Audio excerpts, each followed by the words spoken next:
Good morning and hello everyone to finals day of the DreamHack Hearthstone Grand Prix here in Valencia. We have already had 2 days of a hell of a lot of Hearthstone, 10 Swiss rounds, and then a top 16 match that's led up to this point where we have our top 8. We're going to be finishing up the rest of this tournament today. We're going to find out who is going to be the next DreamHack champion. And joining me, that's going to be kicking off the first match. It's going to be Lorinda and Sottle. Good morning, fellows. Morning, dude. What have been the highlights of the past 2 days? We've had a lot of Hearthstone. Anything really stuck out to you, Lorinda? I mean, how you get 300 people sat down in one area is pretty much a highlight just from the very start.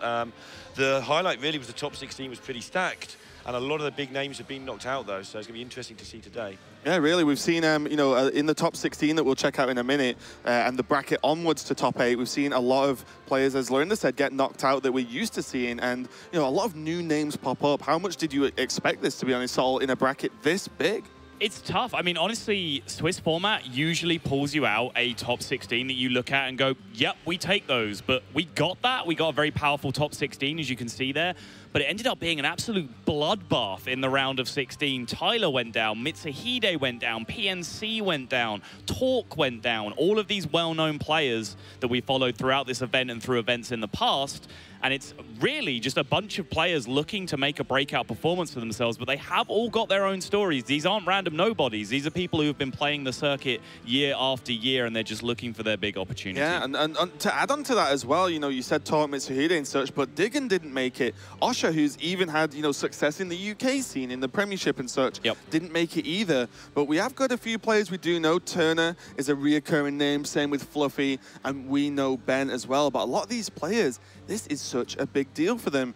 There could be players that just play Hearthstone, quite casually, just, they have, say, a regular job, just play on evenings, weekends, thought they'd rock up to the tournament and see what happened. It's been successful so far. And for players who want to take this potentially to a full-time professional level, performing well at DreamHack is a pretty good start and a pretty good way to go about it. Yeah, I mean, someone like Ben has just signed for a new team to come here.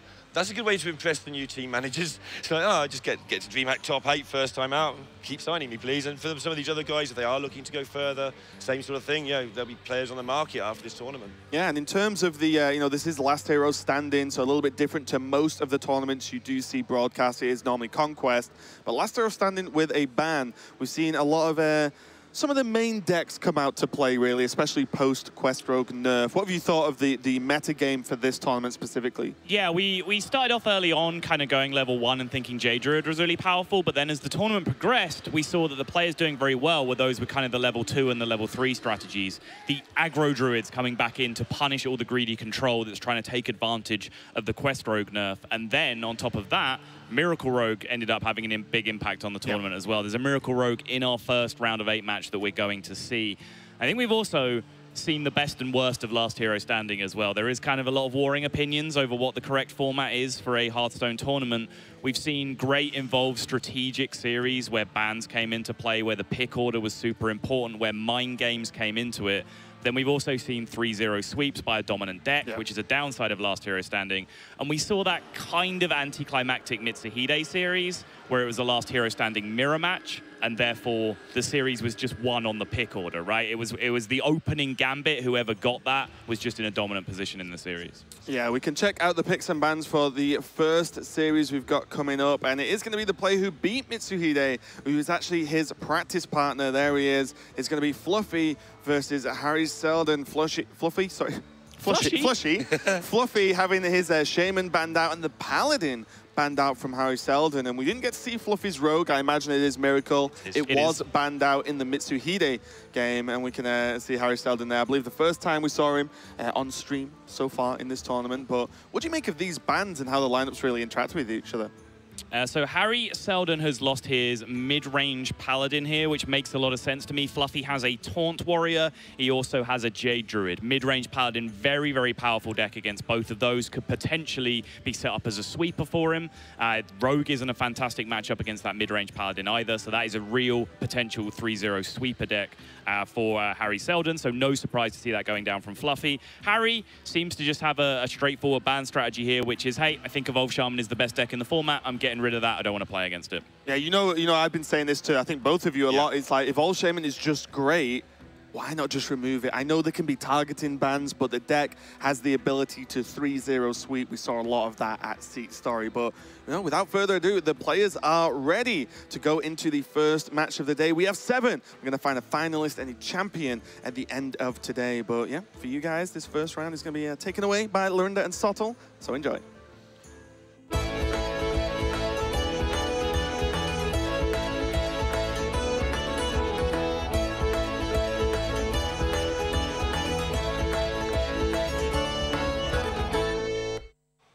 Right, that's Raven out of the way anyway, and now we can get on with the actual match. I'm sure Sottle will be delighted to be casting somebody different. Ah, breath of fresh air at last. Unfortunately, it's this old geezer that I've got to deal with instead, but we'll take it. Less about us, though, more about these players. Fluffy is really gotten here on the back of a very powerful practice group that he's managed to worm his way into. He's a Swedish player, so he got into the group with Powder and Orange to practice for this event. Not saying for a second that he hasn't contributed to it, I'm sure he has, as evidenced by the fact that he is the one of that group that has made it through to this top 8 position after defeating another member of that practice group, Mitsuhide, a defending DreamHack champion in the previous round. Yeah, he got very, very far in WESG, which is like the big open that everybody could enter as well. He won the Swedish part, he won the European part, got through to the finals there. That was with Orange again. Orange shouted him out for that tournament, which Orange also went through in. But also Fluffy in these DreamHacks. Before this tournament, he had 27 wins, 18 losses. That's 60%, and had never made a top 16. Okay. That means he just consistently missed out by not much at all. This time around, he went, I think, 8-2. He's already won his top 16, showing what he can do. I do just want to quickly snap back to the mulligans here, because this is where revealed deck lists come into play. Big change from the single elimination bracket from the Swiss portion is that the single elim bracket has revealed deck lists. Everyone deck lists are made public to compensate for the fact that some players will have shown more information by being on stream than others. That means Fluffy knew he was playing against a secret mage here, and he kept that innovate, which, if you're playing against a freeze mage or a Gunter mage, is actually much, much more important for the Jade Druid to find a ramp like Wild Growth or Jade Blossom, and then even card draw like Nourish is almost a better keep than the Innovate in your opening hand, just to start pushing through. But because he knows this is a heavy tempo-based matchup, he keeps that Innovate just to max out on tempo, fight these aggressive starts that the secret mage can have. Yeah, that's a lot of players did bring strategies that involved the deck list being closed, just take their chance in the top 16. But this playtest group do not do those sort of things. Interestingly as well, Fluffy earlier, just finish up the roundup a little bit. He was saying to me that Miracle Rogue has been his best deck by a mile. And we're going sort of to that playtest group again. Orange hates Miracle Rogue. He doesn't think it's very good. Fluffy was saying, oh, I think Miracle Rogue 60. I played over 100 games with against everything, and the only deck I'm not beating is Mage, at least 60%. Pirate Warrior? He said everything. He did then correct himself and say, well, except Mage, and maybe he didn't correct himself and say, except Pirate Warrior as well, but that's what he was saying. Interesting. I mean, my views on Rogue are very biased by A, the fact I play a lot of Miracle Rogue myself, and B, 2 of my teammates are, Casey and Crane, who are both big believers in the deck, and Miracle Rogue specialists tend to be very biased. So I even go as far as saying Miracle Rogue is maybe even 50-50 against Aggro Druid, but Pirate Warrior... Yeah, he may have had an oversight. It was a quick conversation before he went out there today, so maybe it's something he just didn't name them all. But he's very happy with how it's performed. Going back to the Secret Mage thing for a second, though, and to the revealed deck list that you were talking about, I think Secret Mage, by its very nature, is a hidden deck list deck. The name tells you what it is. Yeah, it's a deck where you want to conceal information from your opponent. So when your secret package isn't just laid out there on a piece of paper with a handy deck code that you can use to net deck it straight away. Thank you, Blizzard. Wonderful innovation. Nice. It's much easier to make your opponent sequence badly around these secrets that you're going to have, whereas Fluffy here has full information as to what Hariseldon's secret makeup is. Interesting that Harry was more than comfortable to play Mirror Entity going into turn, or the 4-mana turn for Fluffy. Perhaps realising it would have coined out Jade Spirit the turn before, because Jade Spirit is one of those cards that just, there it is, does not go well into Mirror. Well, if you think about for the secret mage, right? If you think about the total level of tempo swing that you get here, he can either play a 0-mana mirror entity here, and yeah, sure, he might get a smaller minion like a Jade Spirit, but if he has to pay full price for that mirror entity later on, like the net tempo that you gain by waiting for a bigger minion just isn't even as big because you're playing it for 0 mana here. The reason I want to bring that discussion up is because maybe 12 months ago, this deck was just dominating Druids because Druids didn't have anything to play into that mirror entity. Everything if it costs 4, you actually got a 4-mana minion, not two 2-mana minions. Right. If you had some zombie chows in your deck, if you played those on turn 1, GG. Sorry, buddy. You got nothing to break that mirror entity with anymore. And something we're seeing everybody doing, or everybody who's playing well doing against Secret Mage, is if they have the coin, it doesn't get used very early a lot of the time. It gets played into counter spells for the large part. That's like the modern day equivalent of that zombie chow. It's actually quite a big win for Hariseldon because he did play that mirror entity that we talked about, and Fluffy, in response to it, which we should break down, the secrets in the deck are 2 counter spells and 2 mirror entities. We can see that in the list that he has. We have published in front of us. So Fluffy would know it's a 50-50 shot there, that it's either counterspell or mirror entity. He definitely didn't want to get his Nourish counterspell, so he just threw out the coin to try and break the counterspell. But because it wasn't the counterspell, that then means that that coin has gone down the drain, and counterspell will now pick up actual value later in the game. Interesting to me as well, going back to those secrets, that Secret Mage has gone full circle now. It started off with no ice blocks. Then everybody went, why aren't we playing an ice block in here? Buy just 1 extra turn late in the game. We're a tempo deck. That extra turn and a tempo deck can just force us over the finishing line. And now we're back to, it's just a waste of a card. We don't need it again. Well, I think there's still a lot of builds of this deck around. You know, the slower builds, the builds that play Archmage Antonidas, Pyroblast, like those throw an ice block in there because Antonidas and Pyroblast are a way to really, really effectively use that extra turn that you get. This is a very, very low curve list. Tops out at 2 Firelands portals and those 2 Cabal Crystal runners, which aren't even the top of the curve because you end up playing them for 2 or 0 mana a lot of the time. It's actually a theme throughout Harry's decks, I noticed. He's cut Yogg from his Jade Druid, he's cut any dragons from his Paladin. He doesn't seem to like expensive cards. The whole deck is just themed. Even if they're not aggro decks, they are themed to be able to cast the spells. Sure. Crystal Runner.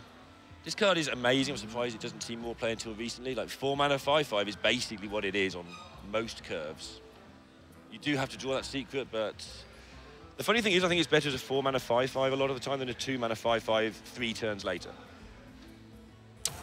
Yeah, I can get down with that. It's actually hard to fill out your curve with this deck a lot of the time later on.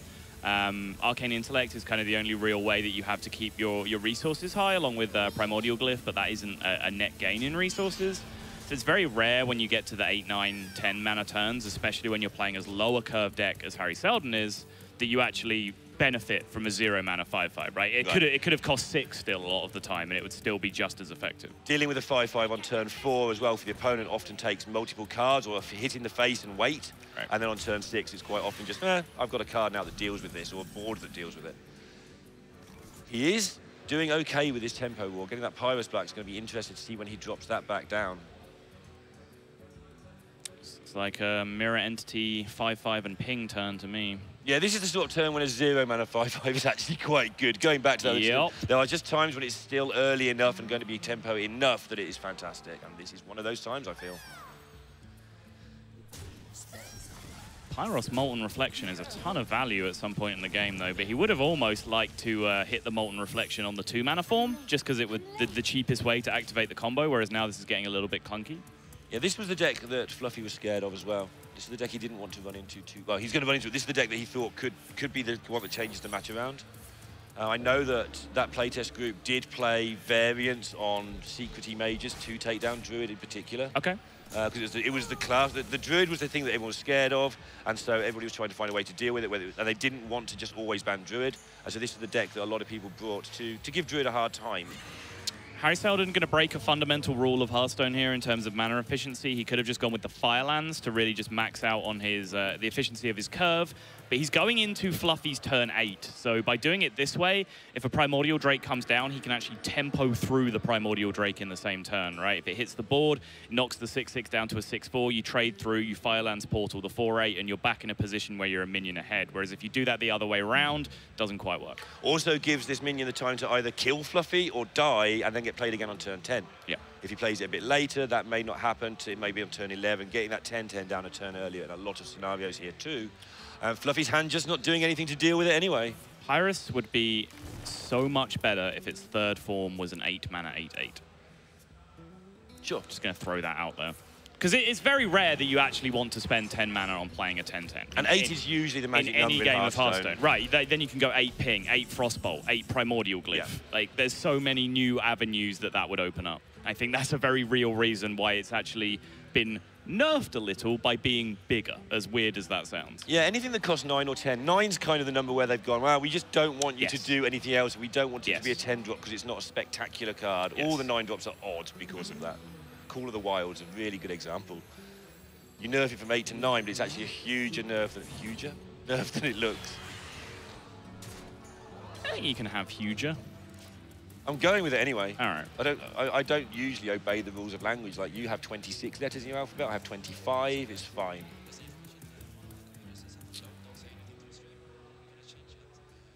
Primordial Drake is a wall in this position, but it's not having any significant impact on the game right now. Yeah, and I mean, the thing that's having a significant impact is the fact there's 2 6/6s that are actually better than Jades when they die. I mean, I set this up, right? The Molten Reflection was just so much value in this position alongside the Pyros. He just needed to find time to be able to activate it on the slower form, on the 6/6. So, having done that, the fact that he now has 2 10/10s to drop and his Mirror Entity just nails a Jade Behemoth, this is looking like game over for Hariseldon, or for Fluffy, Yeah, sorry. for Fluffy. Hariseldon picking up the win. Hariseldon, one of the players I know very little about, and if you Google him, you just find the character from the Foundation trilogy. But that's relevant to Hearthstone in its own right, because I'll tell you about the character after this. This is basically over, this game, I feel. But Harry? that character from that... Okay. Harry, pretty sure you have lethal here, friend.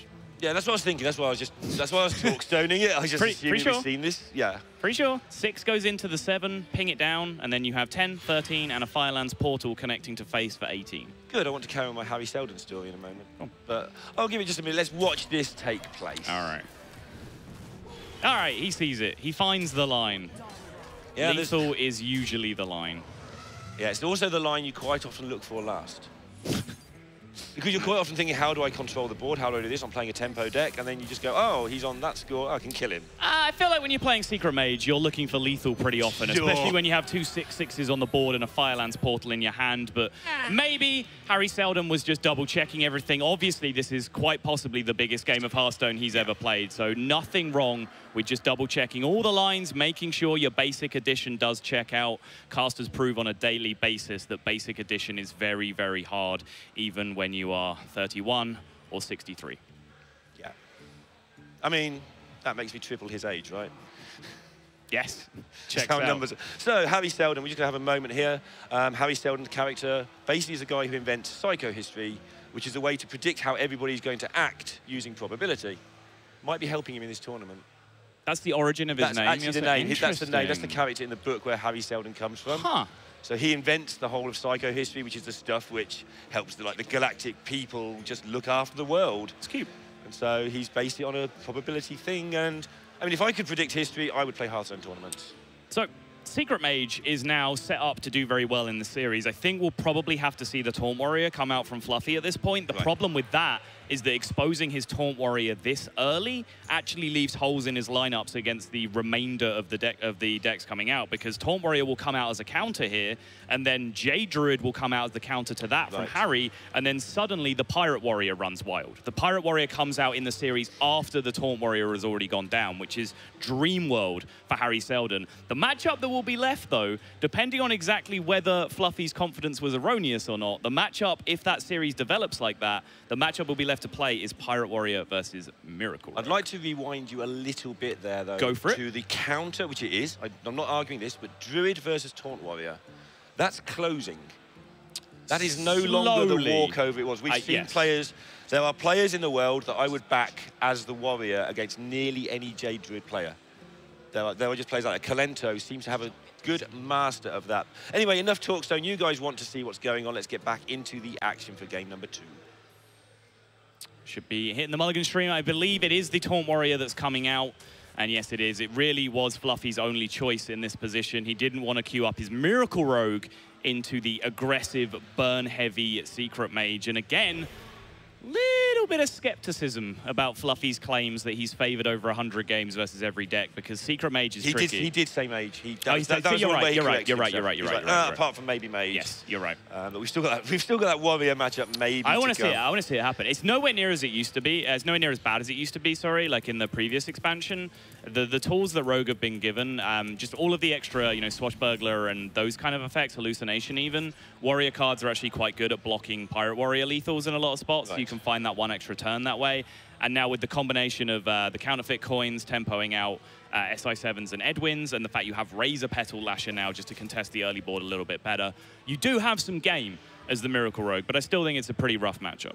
But before we get to that, I'm going to see if the series is going to develop in the way I predicted, which is Taunt Warrior, even if it does win this matchup where it's not heavily favored. If it does win this matchup, it then has to run into a Jade Druid from Hariseldon, which, as you quite rightly said, Warrior players are developing some technology for defeating that matchup now, but I would still bet my life on the Jade Druid if it came down to it. Yeah, so again, as long as Kalento's not on that Warrior, I think he's nailed that matchup. I've just not seen him lose that matchup against anyone other than fantastic players. I would still take any given tournament pro Jade Druid player over Kalento. I think right, let's get it on. Let's get it set up. Anyway, so Fluffy, going back to the Rogue as well, he's very one of these players who knows exactly how to. He's played Miracle Rogue a long time. You're saying it's a big thing. I want to see that match, but first of all, he's got to win this one. So like having the counter deck, but you've actually got to play them through. And this Secret Mage isn't just something that has appeared. This is a deck that is really good in this particular meta, just for how it pans out with those Jade Druids being so hard to stop. Yeah, I think people finding a way to deal with Jade Druid was a recurring theme that we saw over and over again. Some people have gone to Miracle Rogue. Some people have gone to very aggressive lineups. They've gone Aggro Druid, Evolve Shaman, Murloc Paladin, and gone that way. And Hariseldon and a few others that we've seen have gone Secret Mage as well. They're all viable answers to Jade Druid, which is why maybe this Quest Rogue nerf isn't the worst thing in the world, because everyone would just suddenly, as soon as they saw it, everyone went, well, hang on, now Jade Druid's just the best deck in the game. Well, if you can come up with 3 different strategies for how to counter it in tournament, then it's probably not that bad, right? Yeah, I think people rapidly work out how to counter a new meta, and that's what makes it so fascinating. The good thing with this, with any mage deck, is it's pretty good against Token Shaman too. The reason that Jade Druid is such a nightmare in this format is everyone's saying, well, why don't you ban it if it's so good? Well, then you don't ban the Paladin or the Token Shaman, which are also exceptionally good decks that you just want to ban out of there. So actually having secrets is a good thing. Point of order, I confess, I miss it. The quest icon isn't on the screen right now. Did Fluffy mulligan away his quest, or does he have it in play? I was letting you carry me. Fair enough.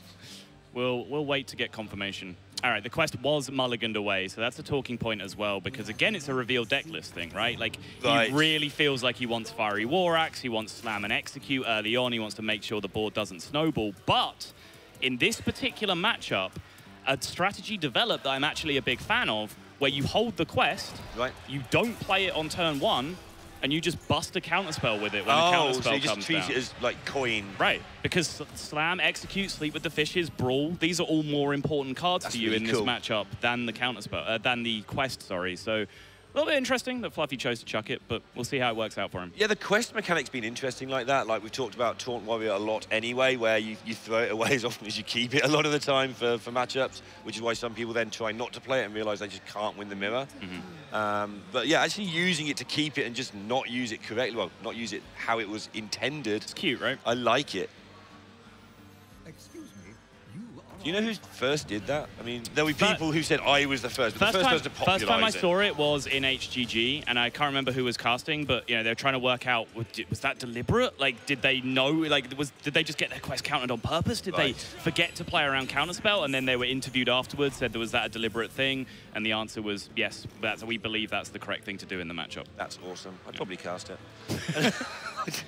Like I said, when you're 63, you can be forgiven for having 1 or 2 memory lapses. Yeah, when I'm 64, though, will you still need me, Soul? I don't need you now, mate. All right. 2-7 coming down. One of the things with this Ali Armorsmith is you don't want to play it as your first 5-drop a lot of the time in this match. You want to try and sneak it down so it does some damage and doesn't get fireballed. I find you try and sneak it down there. It's not going to happen. Fireball's going to happen. He's going to gain 2 armor, at least, but I often like to hold it back as long as possible. There's just no other alternative this time around. Yeah, and importantly, Hariseldon is able to continue tempoing, even though almost his whole turn was Fireball in that position. Right. The fact there is a Mana Worm being established means that Fireball actually has upside beyond just removing the minion, and he continues to develop his ball presence. Yeah, going back to getting the quest counted again, just going back to the more basic level for the people who don't watch a huge amount. The reason you don't care about your quest is you need your hero power as armor up for most of this matchup. Yep. You get very low on health when you do stabilize, if you do stabilize, and so you just can't afford to even change your quest with the Sulfuras, even if you get it completed. And again, it's a further nod to the fact this is a very aggressive secret mage list, very, very low curve. So suddenly, kill them all becomes a viable strategy, right? Just exhaust every single threat your opponent has and stay alive.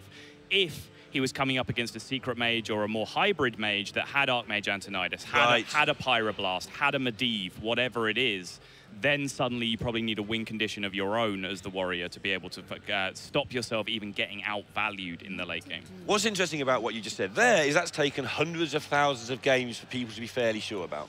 Still, no one agrees. No one agrees.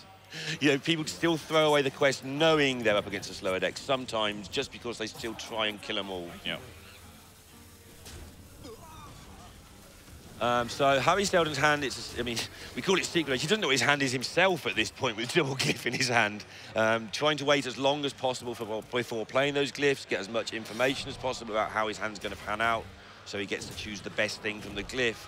But the thing is, the Kirin tool with a one-mana secret's basically not doing anything on turn 7 a lot of the time. Yeah, the fact that he still has, you know, fairly expensive cards with Fireball in his hand, he still has Firelands portals and things like that to draw, means that he is able to curve out pretty effectively. We've beaten this drum pretty hard in this game, but revealed deck lists. Just going to play Hariseldon against the mage deck. Yep. No Medivh. Off you go, son. Get your 5/4 down. And that is the wrong secret for Hariseldon to be drawing. He has 2 mirror entities left in his deck, so very unlucky to be hitting the counterspell there instead, because he still has a counterspell up in play right now, meaning that is a completely dead draw for the time being. Yeah, people sometimes split it 3 secrets wide, like maybe play 1 block, maybe play 1 spellbender, that sort of stuff, just to make sure that they've just got that diversity. I think we've seen 1 mana bind in this tournament we as have, well at one point. That does turn up from time to time. It's really good when your opponent's not expecting it, but when it's revealed, it turns to be pretty rubbish. Ding! We'll take that guy. You sound like Raven. Sorry. You look like Raven as well, but that's not so bad. All right, Eloise. Don't even know how to respond to that. I know what you mean, you just don't know how to respond to it. Potion and Polymorph is actually a pretty good roll off the book, though, because it gives him something to do with this Kirin Tor Mage this turn, at least. And now, having picked up that Pyroblast off the Primordial Glyph, 3 out of 31 to get that specific card, then he has now set up a burn plan where fireballing the Harrison Jones doesn't seem that appealing anymore, right? Like, he's just going to try and sink some damage and just back up this Pyroblast with the Fireball. Still has Firelands portals left in his deck. Good chance minions continue to do a little bit of chip damage, because the next taunt that gets played is likely getting Potion of Polymorphed. So he's just setting up a straight damage plan for himself. Oh dear, Fluffy. Well, this is why playing around truly random secrets is so difficult, because there's no strategy behind it. It's just been given to the guy. He's put it down because he's playing a secret deck. It has synergy, and you just go through them and say, do I test for everything and just waste time? Yep. Or do I just say it's a 1 in 6, 1 in 7 and just get on with it and hope it's not Potion of Polymorph or Mirror Entity? That is a hand with a plan, Lorinda. I can see this plan. It's a plan of hot and cold. It is. It's a plan of fire and ice. Song of Fire and Ice? It's a plan of fire and ice this time around. But it could be a song of fire and ice. Can you sing as a Song of Fire and Ice? Go. Hey, I'm in on the memes for once. Arcane Missiles does 2 to face right now. I mean, that 2 to face is actually kind of what you need, right? Like, you hit the sheep, you hit face for 2, you ping face, that's the 18. That means he can then only armor up to 20 and then 22 over the 2 incremental turns that you have. And you have 10 plus 6 plus 3 plus 3 in hand, which makes 22. Hariseldon goes the other way, goes to Arcane Intellect, which on average turns into more damage anyway because of the remainder of his deck being Fireball, Firelands Portal, etc. Both of those very, very viable lines. The Arcane Missiles leapt out to me, but I have no dispute with the Arcane Intellect line. Pretty sure that it's not going to matter too much. Just want to point out there is 1 shield blocking Fluffy's deck, so he could be on 5 more than we're looking at. Good call. It's a thing that could slow it down, although maybe not. Maybe not. There's just so much damage. I'm going to realise as well that the hero power nearly cancels out the frost bolts when we're counting. It's going to take time for those to be that's what I counted. When the arcane missiles come down, there's 2 more turns that you need to cast all your stuff, and there's 2 armors that go in to take him from 18 to 22, and 22 was the exact total of damage that he had over the 2 turns. I just didn't give you enough credit for realising you could press that button. I mean, it is tough. Knowing what warrior hero power does. Whew. It's only been around for a little while. Yeah. It usually gains you 4, so I just wondered, you know. Right, so it's just a time where you sit there and you go, how does it go wrong if I push this all into the face? Double check, triple check, you have 75 seconds, you're the biggest game of your life. Start sinking spells to the mush. And obviously, Fluffy now also knows where the game is. I mean, he knows where it's likely to be at anyway from what's been going on the board, but this is now the telltale, okay, I'm probably dead in the next couple of turns. Now, his strategy has to become never miss a hero power and kill the guy as quickly as possible from 29. At least you know there's no ice block.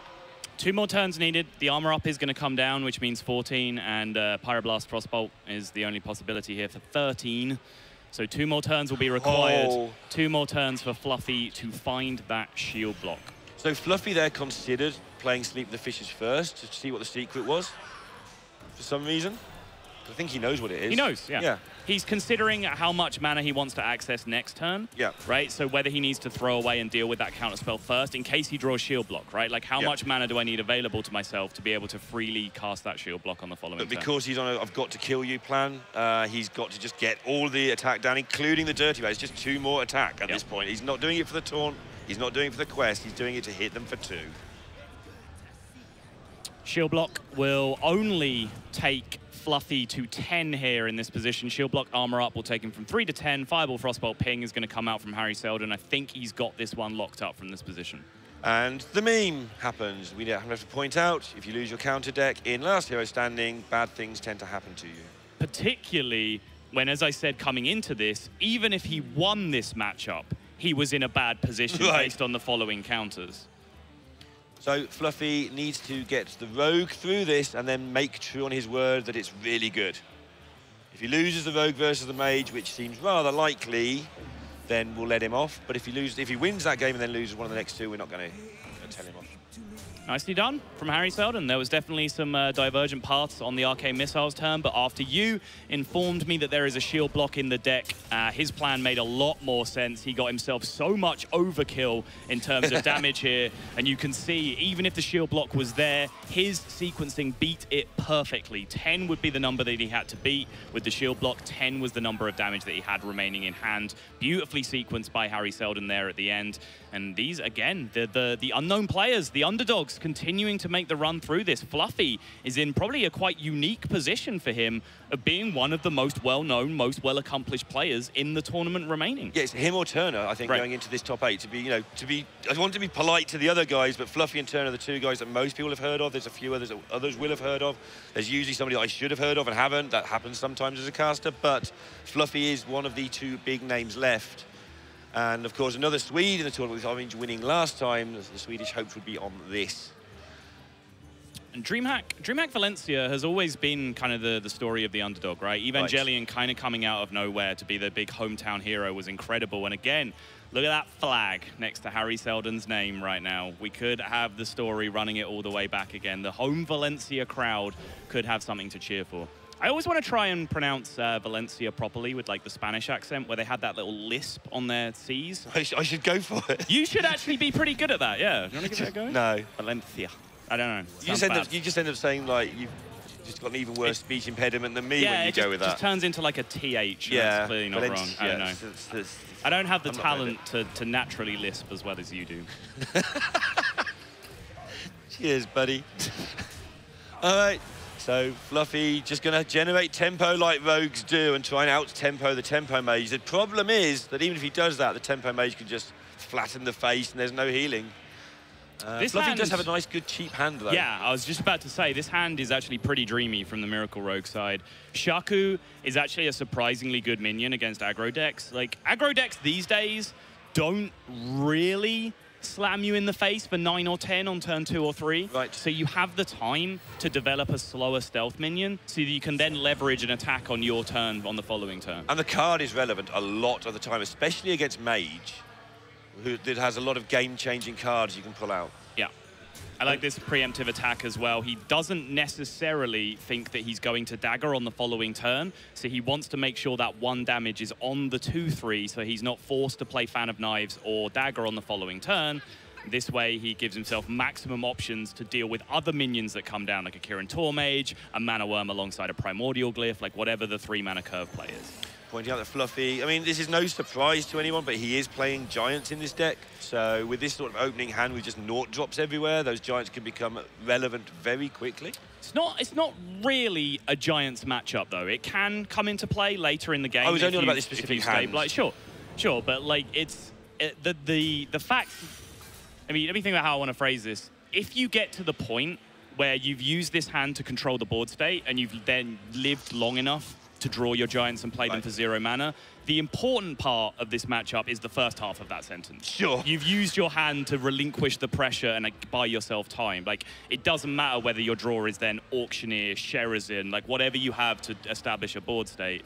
So the Arcane Giants costing 0, not too likely to make a huge impact, but maybe a swingy Giant for 4 or 5 mana. Yeah, or Swingy Edwin. Swingy Edwin, Swingy Edwin, we will take those all day long. Swingy Auctioneer is also an option, and there it is. It's going to be a bit slow if it goes to that, but with this particular hand, it's one of those hands that Rogue players complain about when they don't get their Auctioneer, if it goes that long, which it should do with that Ice Barrier in hand.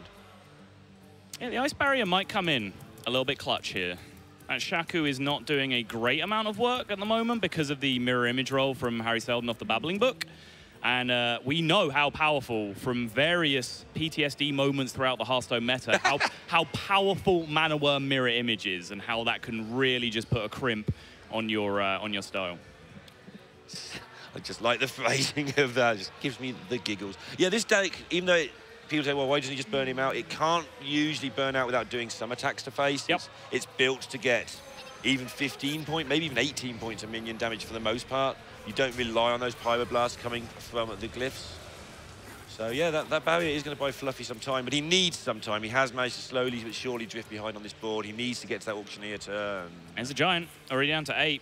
He could have coin Gianted that turn. Interesting. That would have been interesting in the extreme, but he's obviously going for the Auctioneer. Yeah, I don't think it was right. I just wanted to point out that it was mechanically possible. It also meant that he didn't deal with the mirror image 0/1 because he didn't have that source of damage to kill it. Right.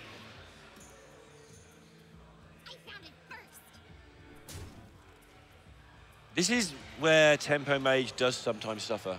This exact style of hand where you're waiting 2 turns to fire lands and you don't really want to fireball face because you're not quite sure what's coming at you next, like there might be an Auctioneer in a moment or two. Yep.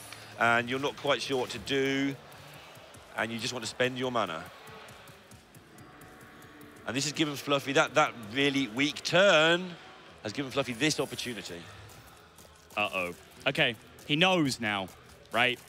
There was potential Huge Edwin was going to come out this turn, but the fact that he plays a spell, nothing happens. We don't play Huge Edwin because now we know it's Mirror Entity. Yes. You know what the secret makeup is in the deck. And he has no real good way of playing around it, which is really weird for this deck. Yeah, like at this point, like maybe it turns out being Auctioneer, Mirror Entity, the Auctioneer, and hope of your 2 coins you draw away to kill the Auctioneer on the other side of the board. Viscerate would be nice, thank you. Yeah, right. And likely as well. You've got your natural card draw going into the turn, 2 coins. Still 2 preps. You can draw redraws. But he's going to need to because Tempo is pushing now. Yeah, last turn wasn't so hot. This turn is making a massive difference. That counterspell that he's just been given, though, is actually kind of nice. It means 3 mana will have to be allocated to use this Mirror Entity to break the counterspell, because there's no way he can sacrifice burn damage with the Fireball or Firelands portal to that counterspell. The other thing is, well, that giving your opponent an Auctioneer when you can actually counter the first thing they do is nowhere near as problematic. Sure. Plus, it's 0 mana into his own Auctioneer, which is obviously fantastic. Interesting. This is a little bit passive, I think. Maybe it's going to end up being good enough here just to go with the 2/2 Edwin. He is slowing himself down significantly, though. Another turn with just no development from Fluffy.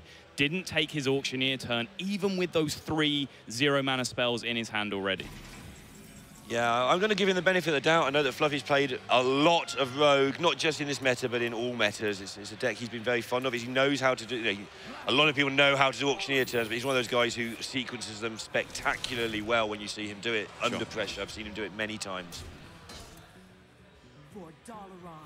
Just face. Chuck it at the face. Firelands Portal the face. That's what it's there for. Back into the situation. Oh, no, it's not as fantastic as I first thought it was, but it's still big enough. Halluci could end up being juicy for Fluffy in this position. He needs a huge Auctioneer turn, and Hallucination is something that can help him along. As I mentioned, I believe still 2 preparations left in the deck, so the possibilities for him to do something absolutely insane this turn while developing maybe even double Arcane Giant in the same turn, but he just goes Hallucination straight away, gets paid out big with the Meteor pull as well, allowing this board clear. Definitely one of the meatier things he could have pulled out of that, and it's just going to buy him another turn or two. And he's not far off go time. It could end up being really close here. This glyph could be everything. As Fireball in hand, that's 6. 2 on board, that's 8. The ping is 9. So he's looking for 7 damage or 6 damage plus ping from the Primordial Glyph, which is how unlikely is that? It's unlikely. I will confirm for you exactly how unlikely it is in a second once my Google Docs loads. Goodness me. I thought you had it all up in your head. I thought it all just came straight from the head, the heart, and some sort of processing machine, but... 19%. There is just the Fireball and the Pyroblast that will get him the job done, not including the slight possibility of greater Arcane Missiles getting the job done. And other things, yeah, and also other things that will get him the job done in 2 turns, which will be enough here, because even if a load of Giants come down, you just kill them the turn after. Nope. And that is the 1 in 4-ish whiff rate that you quite often mention. It is, yes. Where it's just complete and utter garbage. Like, it couldn't be more garbagey, really. Definitely unlucky to get no damage at all. You're 43% to be offered some form of face damage from Primordial Glyph. So, yeah, sure, 57% of the time you don't, but you want that 43% to come down on the right side of the matchups for you. And when you're playing the most important matchup of your Hearthstone career to this point, you want to be hitting that 43. And there's other good cards, there's mirror entities, those sort of things would also have helped him out. Arcane Intellect, Kabbalist Tome. So, yeah, all things that I'm not factoring into that raw number. Yeah. Sometimes stats lie to you, friends. That's just not true. It definitely is now. I've never lied to anybody with stats. All right, it's go time. Just working out where he wants to be. And where he wants to be is putting those Giants on the board and giving them charge. Unfortunately, only half of that is possible. Give Arcane Giants charge. New balance change coming in Wrath of the Lich King. But that'd be good hero power for Rogue. 2 mana, give minion charge. Pew, pew, pew. I can't actually think of anything less likely than that to happen. No, nor can I. No. The Arcane Giants do come down here for 0. Backstab is still a playable threat here for Fluffy to keep on going. He's just considering his outs, whether the Blood Mage needs to come down here to get the extra damage off the backstab. If he, for example, Blood Mage backstabs and chains Prep into Fan of Knives, he can then take out the 5/5 with the combination of those 2. But you're dealing in very small percentages of chain draws to get a more effective clear versus higher percentages of getting some kind of clear. And it's looking grim. He has managed to develop this huge board. We saw yesterday a huge board in similar fashion with a 2020 Edwin played that then lost to just damage off the top. But just not there. Counterspell in play.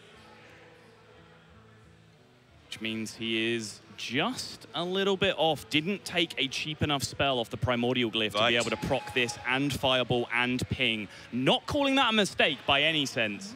Although, actually thinking about it, the counterspell is there because of Mana Bind. So actually, maybe that is a mistake. So that is a definite That is actually not hidden information. Yes, so it is a mistake. Ooh. Interesting. Harry. I think he should slow down.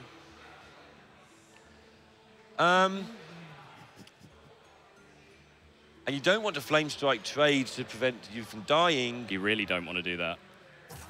Just because that 5 damage that's going to the face is so crucial right here. You just Flame Strike, go face, right?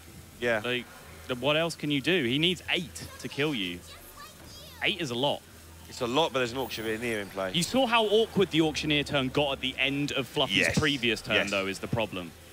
So you know he's out of spells or close to it. Oh, this is passive. This can now go wrong because Fluffy might now have extra turns. Hallucination. He looks unsure. He's looking around. It's almost as if he's trying to seek approval for the line of play that he just took. I don't think he's going to find it here.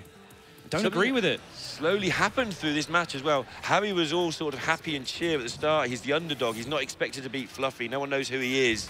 He's 2-0 up. Now he's expected to beat Fluffy, and suddenly that happy demeanor has turned into one of intense concentration.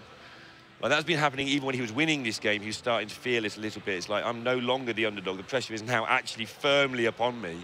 And this is now head in hands time because he realizes he should have played around that counterspell with the glyph. It's dawning on him what he could have done differently. It's dawning on him that he probably should have jammed face on the previous turn. 8 is a big number. Yes, it's 2 eviscerates, but there's probably no cold bloods in the deck, so it's 2 eviscerates purely. There is, in fact, no cold bloods in the deck. So it's... I don't know. Looking at the faces, which one of these guys is 2-0 up? Right. And that's the point. That's the point I really wanted to go on to make, is this could actually be a major turning point in the series. We know how confident Fluffy is with his rogue. You've told us about that multiple times. And at this point, Hariseldon, this could be a real tilter for him. This could be now a high-pressure situation, getting on top of him, and he can't find his way through. And now you're having to Frostbolt a giant? That Frostbolt doesn't like giants, it likes faces. I like your face. Oh, no. It's the age that does it. The what? Oh, age. Right, got you. Yeah, don't get them going, Sottle. Goodness me. All right, so when I've just recovered, thank you. Mimic Pod. Notice also how Fluffy has approached these last couple of turns. He's been able to play Auctioneer into Hallucination, he's been able to play Auctioneer into Mimic Pod. Yep. That's not going to get it done necessarily. The extra card in particular, he's looking for other things to do. Glyph into Pyro, I believe. Is there even one glyph left? Because I think that's where we are. Oh, or... Nope. Well... There's no one card, right? Oh, Greater Arcane Missiles, all 3 connecting. That would do the job. Yep. Cone of Cold. Not going to happen. No way to prevent.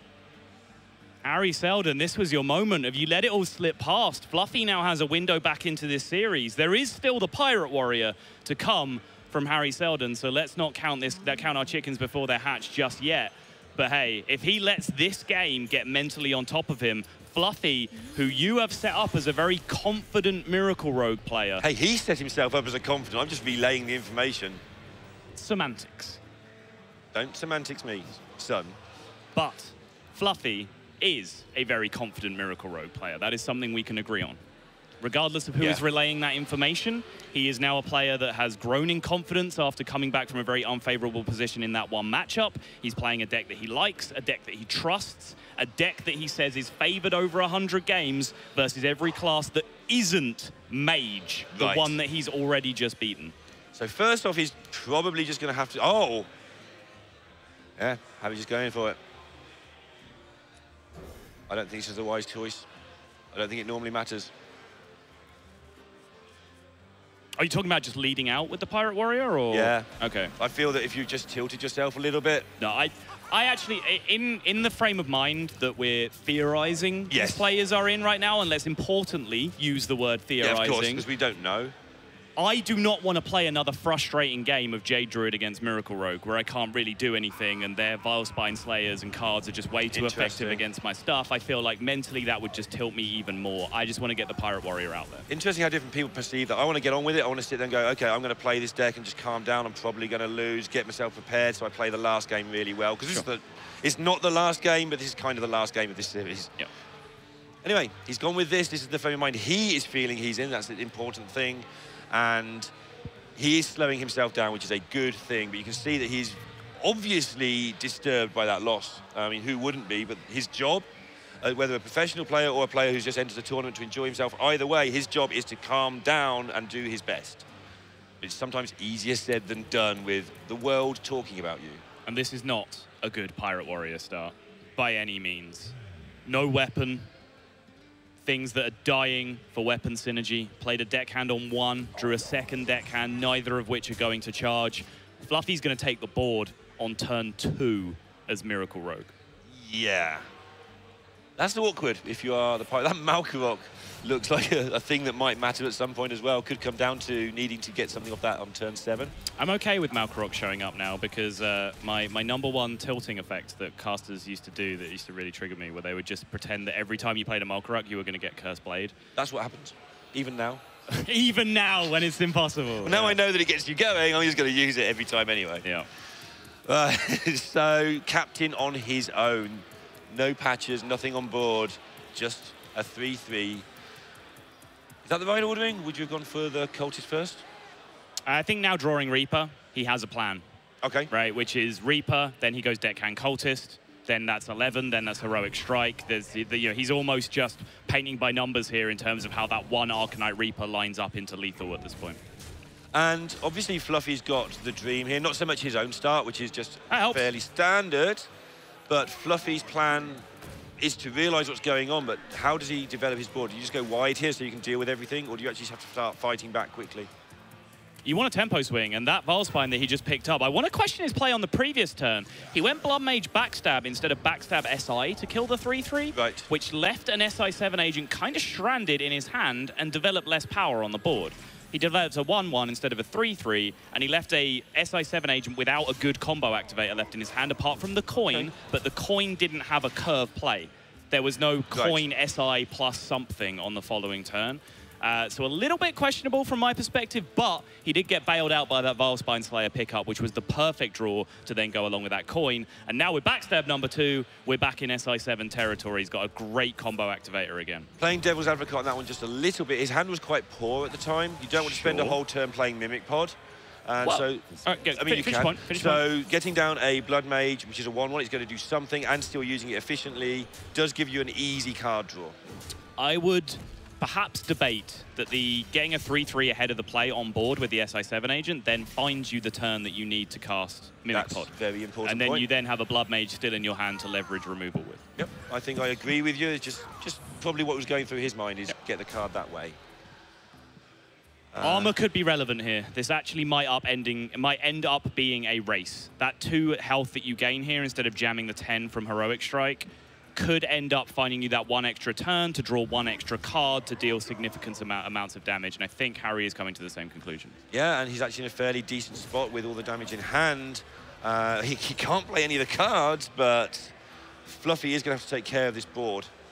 And that's always awkward. He needs a random effect. He needs Hallucination or Swashbuckler. If he plays Auctioneer, he needs counterfeit coins before he can play Swashbuckler. He needs preps before he can play Hallucination. Now, even if he hits Shield Block, he needs another prep to be able to play the Shield Block. He knows this is all coming through. 2 weapons and a Grom is not what he's looking for. That, I believe, is all of Fluffy's outs exhausted, even from this Auctioneer turn, and the Heroic Strike is going to be sunk. Hariseldon has just managed to hold on with, from my perspective, the very favorable matchup with the Pirate Warrior just being enough to get him over the line after that. Pretty tragic Secret Mage game. Yeah, watching Harry's face there whilst that Hallucination was in progress, all he saw was every single card in the whole of his own deck that could kill himself. Yeah. And then the second that Fluffy did nothing, Harry takes it down, and 3-1, laying the foundation for another Spanish winner. Yeah, it would be a phenomenal story. Raven, you were here with me last year when Evangelion came out of nowhere. Not a name anyone was really familiar with outside of the anime, maybe. But as a Hearthstone player, not a name that people really knew or believed in, but he was able to please the hometown crowd.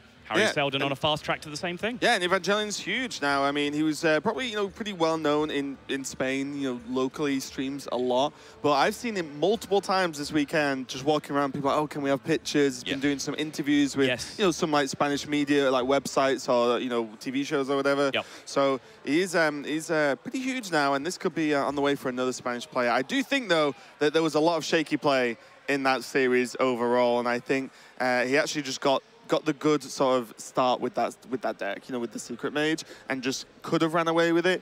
I don't quite understand the not just going face, because it meant that it meant that Fluffy needed 8 damage, and he just used an Eviscerate as well. Yeah. So there was like, well, but where does this 8 damage come from? Nowhere. Right. And then you kill him 100% of the time. And more so, like, he traded the Auctioneer. There was still 2 Giants on the board. He didn't have lethal set up for himself the following turn. He didn't even really have like 1 card draw lethal set up for him on the following turn. He needed multiple sources of damage to get lethal on the following turn. Yeah, it was the turn after when he would have pinged into Pyroblast was like the only way, if he even plays Pyroblast. I've not seen the list actually. But in the meantime, like, the trade didn't even answer the Giants. No, like, it didn't do. It didn't really do anything. It was an Auctioneer, and he dealt with an Auctioneer. But when you break it down, he dealt with a 4/4. He didn't deal with 2 8/8s, which were what were gonna kill him before he could find the burn he needed. Especially at that point in the game, the Auctioneer does nothing. Draw 1,000 cards, but you're dead next turn, so you can't play 1,000 cards. So why does it matter? You know, like overall. And he did get it together. Like, oh, absolutely. He gets patches in the next one, the one he needs to likely win. Otherwise, he could be facing defeat. Gets patches in the opening hand. No, it was deckhand on 1. Oh, sorry, deckhand on 1, then deckhand on 2. Yeah. Sorry. Yeah. Gets that, then keeps it together. Gets an awful draw, plays the captain in the right order, just on the board to slow things down, and then buffs up the weapon and does the damage that way. Okay, sitting at home with your popcorn and your coffee and your darts that you throw at the casters and stuff, it's easy. But to do it under that sort of pressure, I think he did a really good job of just coming back from being head in hand to winning. I think the second half of that Pirate Warrior game kind of played itself, which was a good thing, I think, because after the kind of mess of the Mage game, the previous one, I think it's a good one because the Arcanite Reaper into the upgrade effect just adds up to lethal against Rogue, unless there's an additional extra effect. As Lorinda said, he set that up on turn 3. When he chose between Captain and just playing a Spider Tank instead, having the slightly bigger minion, he set that up because he drew the Reaper, and then he said, okay, Reaper, upgrade it once, upgrade it twice, smack you in the face, GG. Yep, and we can check out the bracket. Just to remind you guys where we're up with in a minute, just because we've had 1 match out of the top 8 being played out now. But just to remind you, in case you've tuned in, you're not quite an early bird and starting off just straight away. You missed the start of the broadcast and us introducing the lovely show. You can have a look at the bracket and see where we are up to so far in the DreamHack Hearthstone Grand Prix here in Valencia. Like I said, we've already played 1 top 8 game. There's Hariseldon taking his win over Fluffy. Meliador versus Turner up next. And we have, we'll find out what he's called later. Versus Ben. Benene. And versus then, versus Ben, and that is Ben XL3EN. And then Notium and Kartoa going to be coming up later. We cast Kartoa yesterday, or at least I did. Who did I cast with? It was me from Belarus, yeah, so he's going to be playing later on. So tons of Hearthstone action. He's on the Belarusian HGG team, right? Is that correct? I believe he's not, but he might be. There's more than 4 Hearthstone players in Belarus? 5. Wow. Ah, okay. Exactly 5. Fair enough. They inspired him. But yeah, that is it.